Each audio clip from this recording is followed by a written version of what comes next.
On behalf of the International March of the Living, I am pleased to welcome you to today's Fireside Chat. Since its inception in 1988, the March of the Living has been committed to passing the torch of Holocaust memory on to the next generations. For the last 3 decades, the March of the Living has educated students in 150 communities from over 40 countries around the world on the importance of learning the valuable lessons of World War II and embracing the significance of the State of Israel. These lessons learned from history are indispensable tools for survival, for decency, and for the combating of anti-Semitism, intolerance, bigotry and hatred in all its forms. As you'll see and hear during this presentation through word and video, the work of this organization has meaningful impact on its participants and is a call to action for those who believe in a strong future that would deny an event of this magnitude to befall another people anywhere. As we march en masse from Auschwitz to Birkenau each year on Holocaust Remembrance Day, ever since that first march in 1988, our organizational determination to visit the sites of the Jewish past in Poland, remember our ancestors who perished there, and salute those who survived, are undeterred and uninterrupted by any outside force. We know that once the world has conquered the threat of the current invisible medical enemy, we will once again convene in Poland and continue to march together on this sacred march of memory. We invite each of you to join us. I would now like to introduce the 2 amazing men who are the featured guests of this Fireside Chat. Harav Israel Meir Lau, born in 1937 in a small town near Krakow in Poland, was an 8-year-old child survivor of the Holocaust who made Aliyah to Palestine. He subsequently rose to serve as Ashkenazi chief rabbi of the State of Israel from 1993 to 2003, and since 2005 as the chief rabbi of Tel Aviv-Yafo. Rabbi Lau is chairman of the Yad Vashem Council. He has led the March of the Living from Auschwitz to Birkenau for every one of our 31 annual marches. His messages provide guidance and direction on the work we do. Malcolm Hoenlein, vice chair of the Conference of Presidents of Major American Jewish Organizations, has long been one of the most visible representatives of organized Jewry in the United States and the global Jewish world. Malcolm has participated on many marches and is committed to the educational place this experience has in the lives of its alumni, and is often accompanied by either his children or grandchildren. The March of the Living is honored to present this conversational chat, which is the compelling story of a young boy's survival, his determination to remember, and his commitment to tell and retell the story of the Shoah. It's an honor to be part of the March of the Living webinar series. The March of the Living is a project, a movement that has brought Rabbi Lau and I together many times in Poland and Israel. It is an undertaking that we hold in the highest esteem, and Rabbi Lau's devotion to it is a story in and of itself that I hope can be told sometime. I want to thank you for this opportunity.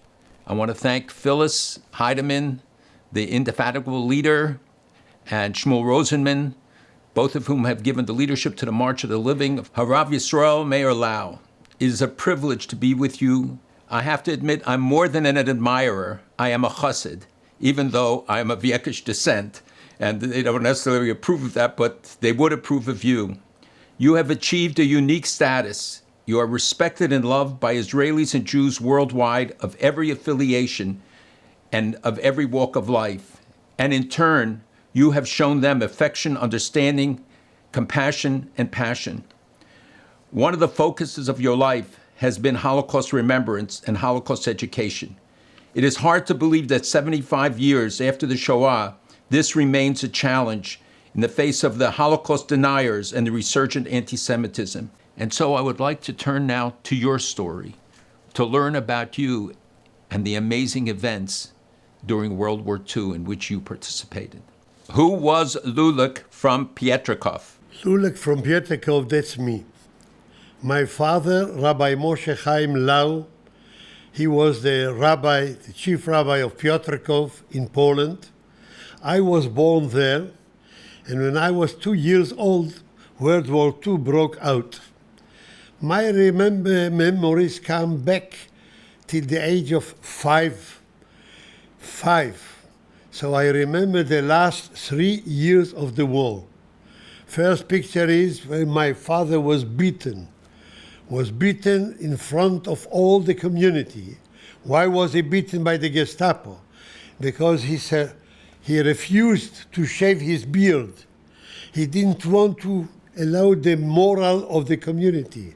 They knew a rabbi with a nice and a beautiful appearance, and so he refused to shave the beard, and that's why he was beaten. This is the first picture I remember as a child of 5 years old. Your father is beaten in front of the whole community. This is the first. What was Jewish life in Pietrkov like? Do you remember it? I remember very well. Since then, we went to the ghetto. They took father with all the community to Treblinka, and he perished there with a brother of mine, Shmuel Yitzchak Milek, was 13 years old, bar mitzvah. Both perished in the gas chambers of Treblinka. My mother and my older brother, Naftali, we were together in the ghetto over 2.5 years. I remember the life in the ghetto very well, but a ghetto is a ghetto. From the ghetto, when the Russian came closer, the German pushed us to the rail station. We came to the station, my mother with me and my brother Naftali. I was 7.5, he was 18.5. She put me together with her. He was Naftali with the man. It was a selection. Men on one side in the train station, women and children on the other side. My mother understood in a second, everything took minutes, that if there is a selection, means we are not going to the same direction. Maybe the same locomotive, the same train, but it will be split on its way. So the man has more chance to survive than the women and the babies. So she pushed me. In the last second, she pushed me away from her to my brother. And she cried to him, Tulek, Naftali, take the child. Jetsko, the child. And she said, what shall I do with the child? She was pushed to the wagon. The wagons, you know, the wagons closed, no windows. The last picture that I have from my mother is she was turning back and with the hand making an hello of separation. And this is the last time we saw her. I was 7.5 and we separated. We went to Częstochowa. This was only for men, a labor camp. We never heard about mother till the end of the war. There in Częstochowa, we were hidden, few children. Mainly, there were adults who went to work. I was hidden under the bed. And when the Gestapo found us, they wanted to kill the children. The leader of the Gestapo there, Kissling was his name, said, what shall I do with these children? They are not useful. They cannot help anything to their Third Reich. We have to get rid of them. She wanted to kill us. They cannot work. I stood on a small hill that I made with both legs. I stood on the hill and said to him, look, we were in Piotrkov in a factory of glass. I worked there 2 years. I used to bring cold water from outside to the ovens when they made the glass. It was a glass factory. They worked in the ovens near, and I had to bring cold water all the time, 60 bottles at once, a child of 5.5, 6.5, till now. So why do you think that we cannot work? Try us. I can clean up even the boots of the Gestapo. I did it. We were there till the Russian came closer. We came closer and they pushed us to the train station. And the train station, I make it very short, took us a long way to Germany. And finally, we found ourselves in Buchenwald. This is a concentration camp before World War II was established for anti-Nazis, like Dr. Konrad Adenauer and many others, Leon Blum from France. And we were there, not together. My brother was among the Jews. I was among the Russian prisoners of war. The conditions were a little bit better. I have a mattress. And I didn't see my brother till the day of liberation. Once before the liberation, they took my brother with a group outside to their last way to kill them. He escaped. It's a long story. But he came to the fence when I was staying and said to me, Lulek is Rulik, Israel, they take me. We will not meet anymore. You know that we don't have father. Probably we lost mother as well. I am the only one who is with you, but now they take me away. If a miracle will happen and you will survive, and the horror of the war will come to an end, everyone will want to take you to here, to there, to Russia, to Poland, to France. You belong only to one place. Remember the name. I didn't know one word in Hebrew. I spoke Polish only. Remember the name, Eretz Israel. Eretz Israel. Repeat it. And I repeated like a papagay. I didn't understand. That this is our home. This is our homeland. Tell them to take you only to Eretz Israel. You have an uncle there. Don't forget. You will tell your name, he will find you. Go to Eretz Israel. I said to him, Dlaczego? In Polish, why? Why that place? We never heard Eretz Israel. I was almost 8 years old, almost. He said, this is the place where they don't kill the Jews. This is our home. Very optimistic, very idealistic. That's where the last words of Naftali, my brother, before he was taken, but he jumped from the train and smuggled himself back to Buchenwald because he promised father and later mother to watch me. I had the privilege of visiting Buchenwald with a past chairman of the conference, Rabbi Herschel Schachter, Zichrona Livracha. Could you just tell us your first encounter with him? Dear late Rabbi Herschel Schachter, he was a chaplain of the American Army in the division of General Patton. They have liberated Buchenwald. The last day of the liberation, the last day of the war for us was April 11, 45. I was close to 8 years. And we escaped from the barrack to the gate, but the gate was closed.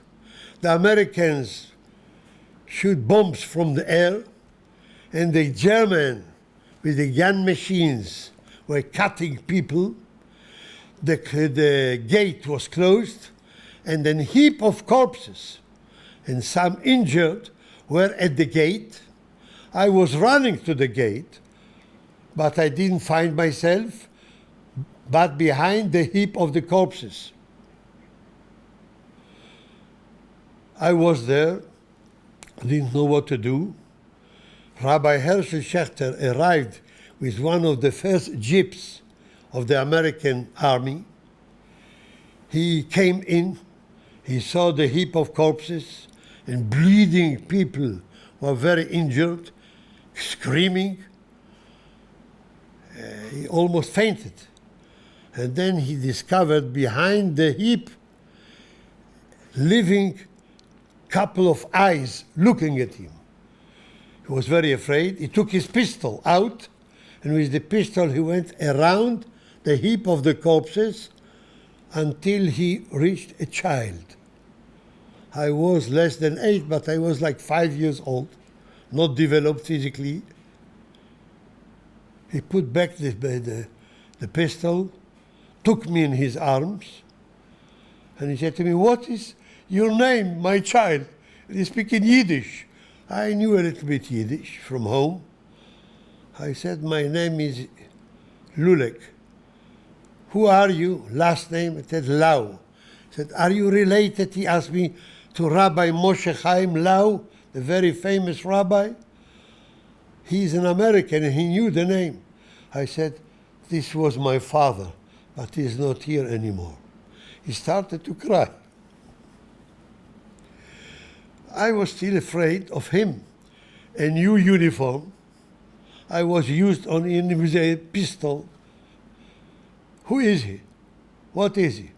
I knew all the kinds of uniforms, SI and SS and Gestapo and Wehrmacht who is he? Then he said to me, "Don't be afraid, my child." In Yiddish. "How old are you?" And I said, "What change does it mean? I am older than you. No difference how old I am. I'm older than you." He saw that I'm a little bit out of mind. He said, "Why do you think," he laughed, "why do you think that you are older than me?" He said, "Because you cried and now you smile like a child. I don't smile for years, and I stopped even crying. I don't cry and don't smile, so tell me who is older." This was our first meeting. When President Obama came once as a president to Israel, he came for 1 day, and he came to Yad Vashem in Yerushalayim. It was Friday morning, Erev Shabbat HaGadol, before Pesach. I, as chairman of Yad Vashem Council, together with the President Shimon Peres and Prime Minister Benjamin Netanyahu, we went with him, with Obama. When we ended the visit, I went out, received a phone call. The phone call was from a radio station in Israel. "We want to tell you that tonight, Rav Herschel Schachter passed away." 10 minutes after I told about him, because I told President Obama and the other dignitaries about Herschel Schachter, that he said, all our meeting, and I asked then President Obama, "You came a little bit too late to Buchenwald. If we need you, please don't be late." I hope people will read your book to get all of the details and of your story. But could you share with us, why did the people who survived, after all that you and they saw, and yet rebuilt their lives and rebuilt Jewish families and Jewish homes, it wasn't necessarily the logical choice? Why did they make the choice, uvacharta v'chaim, to choose life? I think that the Holocaust itself is the good answer, the best answer. We saw what is to die, all kinds of death, all kinds. I will not repeat now what I have seen in the eyes of those last 3 years of the war. They understood that if the Lord Almighty made us to survive, we have a duty. We have to do something to justify our survival. It was for us like Tchiyat HaMetim. If we are alive, we have to justify it. Why? Why have the Almighty chosen us to survive? My brother not, my father and mother not, my brother and me, yes. For what? Must be a target, must be a destination, must be a good reason why we survive, why we live. So first of all is, they wanted to destroy us, we will build. They want to expel us from life, we will come back.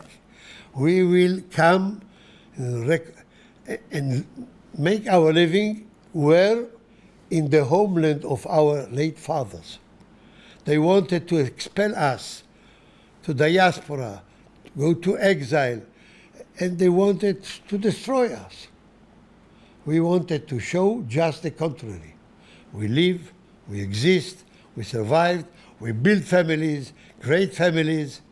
By the way, I myself, I have a Hanukkah lamp, 8 children. I'm the Shams who has to lit the 8 children to give light. But the menorah is my wife. She is born already in Tel Aviv, also a daughter of a rabbi, the chief rabbi of Tel Aviv, Rav Frenkel Zitzal. And we together understand very spontaneously that this is our duty, to give life more as possible. You have attended every one of the March of the Livings. You have led them as they marched from Auschwitz to Birkenau. I have attended many, but you have never missed it. Why have you become so devoted? What do you see that is special about the March of the Living and its impact? The first March of the Living was on 1988, 32 years ago. Since then, I never missed a march except last year. Because of the corona, we didn't make the march. 31 years I was there on the march. In the first march, there were 3 speakers. Elie Wiesel, who was liberated with me together in the same Buchenwald, and for long life, a young diplomat from Washington, but he came that time as the Israeli ambassador to the United Nations, Benjamin Netanyahu. They spoke English, and I had to lead the ceremony there in Birkenau, speaking in English, in Yiddish, and in Hebrew. When I went out from the march, a journalist from the Israeli radio asked me, what do you expect of this march? There were only 700 participants and 7 members of the Knesset, the Israeli parliament, who were survivors themselves. By the way, today, there is no one survivor in the Knesset. 120 members of the Knesset, all the survivors unfortunately passed away. There were 7 in the first march. What do you expect from this march? I said to him, look, there are here children, youth, from all over the world, even from Asia, South Africa, America, Latin America, Europe. And from here, we go together to Israel for Yom HaShoah in Yerushalayim, Yad Vashem, and Yom HaAtzmaut, the Independence Day, also the Memorial Day of the Soldiers. I hope, I do believe, that the boys who came here as Yidden will go back home more Israelis. And the Israelis who came here will become back more Jewish. And it happens. And I spoke to them several times in Israel. They have discovered the Judaism. They came from different places in the world. They knew that they are Jewish, but they didn't behave like. Here in Israel, Yerushalayim, Yom HaShoah, Yom HaZikaron, in Yom HaAtzmaut, they became more Jewish and more Israelis. And my people from Israel, they saw Auschwitz. They were before in Majdanek. and they saw Treblinka, and they have heard the stories from some of the survivors, like me, like Elie Wiesel. They came back more Yidden, more Jewish. They understood the story. So for me, the March of the Living is an holy work to do it in my generation and in my past. I think I owe it to my people. You know that there's been an upsurge in anti-Semitism around the world, including in the United States. What is the warning that survivors, those who remain, should sound for this generation? We have to tell them the story of the Holocaust. We have to show them more and more. It cannot be that a non-Jew will not be at least once in a museum of Holocaust, maybe in Washington, maybe in Jerusalem, maybe all over the world, to see and to understand and to listen. There are still some survivors. I want to tell you, my dear friend Malcolm, in Israel today, 75 years after the war, there are still 190,000 survivors. Only in Israel. 190,000 survivors. And we have to tell them, look, to die, we knew how to do it together. There were no difference between religious and secular Jews. There was no difference between Sfaradim and Ashkenazim. We were from Europe, Ashkenazim. They were also victims and survivors from Sofia, Bulgaria, from Italy, from Saloniki, Greece, from Libya, and from Tunisia, all what we call today Sfaradim, Eidot HaMizrach. We were once. We were the same nation, the same people. And the hatred against us was a hatred against Jews. And we were one family. If we are champions in dying together, why can't we be experts in living together? We have to learn the message. Before fighting anti-Semitism, first of all, our duty is to create unity between all the groups of the Jewish people. This is my first step and my holiest job that I have to do, to understand my people. We are brothers, we are sisters, we are one family, the Jewish family. Am Yisrael Chai. That's what we are. I think that message resonated at the 75th anniversary commemoration that took place in Yad Vashem. I will never forget your words on that occasion in front of scores of world leaders, many from countries that did nothing or little to help the Jews 75 years ago. What was your message to them and your impression of this event? Finally, after our sufferings, we built a home. We came back home. Veshavu varim ligvulam. Most of the people, Christians and Muslims, they respect the Bible. In the Bible, there is a prophet named Jeremiah, Yirmiyahu Hanavi. Chapter 31. What is he saying? Veshavu vanim ligvulam. The same prophet who spoke about the prophecy of destruction of the first temple 586 years before era. He saw it before, and he spoke and he described what will be, and we have to go to exile, in diaspora. The same prophet, Jeremiah, in chapter 31 said 3 words, Veshavu vanim ligvulam. The children, the boys of the Jewish people will return back to their homeland. That's what we try to do 75 years. And we do it. Please, give us a hand. Give us a shoulder. Respect the prophets. Respect the Bible. All the people in the world respect the Bible. And now you can see how truth all the prophecies are. So this prophecy of the renaissance of the Jewish people in the land of Israel, please, has to come to your attention, to your sentiments, and to your doings, to your behavior. Give us a hand, help us to build back the old new homeland. And is this reinforced by the events that we witnessed with the UAE establishing diplomatic relations and others talking about doing so? Do you see a glorious future for Israel in the region and in the world? 100%. I agree with you. We have a glorious future. We have a very, very good past. What a past.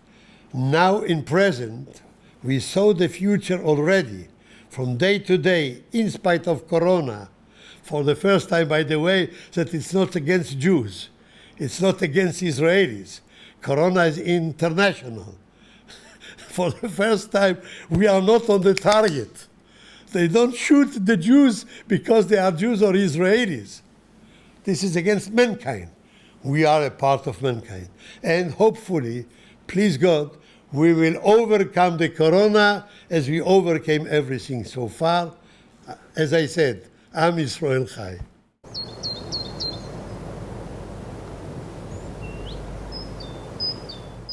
Today, according to the Hebrew date, the 28th of Nisan, is my birthday. I wasn't born in April 8 or in 28th of Nisan. But today, in the 28th of Nisan, that time was April 11, the American troops, led by General Patton, broke in the gates of Buchenwald and have liberated us after 6 years of horror in the dark tunnel. They opened the window to freedom, to life. And this is our birthday. From the very first March of the Livings, we came here by thousands, 10,000 and sometimes even more, over 10,000. Speaking about continuity, speaking about remembrance, speaking about eternity, speaking about freedom, speaking about independence of the Jewish people in a Jewish state. We go back home. Words we couldn't dream 68 years ago, 70 years ago. We have a shelter, we have our nationality, we have our heritage, we have our power.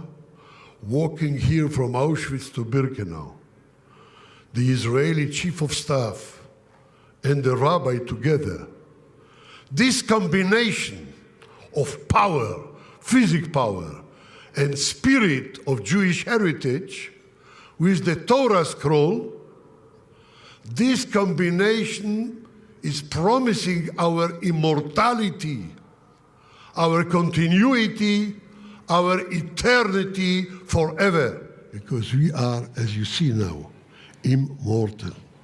A nation of eternity, a nation which has the right to continue his existence in this world. The world will never enable us to forget. They will always remind us, you are Jewish, you are a Jew. More anti-Semites, and more racism, and more hating the stranger, and we were strangers. We were and we are in some parts strangers today. Education is the word to make sure and to promise our continuity, our future, based on the past. We will come here every year, as we do 29 years already, to remember, to remind, to tell the story, and to take the example of the living legends of the Holocaust. And here we are together, one family, Jewish and not Jewish, but human beings. We are all one family. to demonstrate and to declare our desire to love, to life, our desire to friendship, to understanding, to a dialogue, to respect one the other. We are one nation, Am Echad. If we could die together, we must know the secret to live together in peace, in friendship, in brotherhood. What will be when the last survivor, such as Young of California, will pass away? I am an optimist. We are a nation with a very phenomenal memory. Such a tragedy that you can see here, the footsteps of it, will never be forgotten, even when we will not be here anymore. Our children will be here, and great-great-great-children will be here, and they will tell the truth to the entire mankind. This will promise our continuity, our eternity, our immortality, as we used to say, Am Yisrael Chai. לשנה הבאה בירושלים הבנויה, Am Yisrael Chai. In spite of Auschwitz-Birkenau, in spite of all the horrors of anti-Semitism, we are an immortal nation, and so will be forever. Am Yisrael Chai. Zechar Yamos Olam, we are taught that we have to remember the past, but in order to deal with the future. For us, the past is about the future. You have been a teacher for all of us. You have been a guide, and God willing, for many more years you will do so. You will lead the March of the Living, this so important educational operation that has had such a profound impact. And your presence is essential.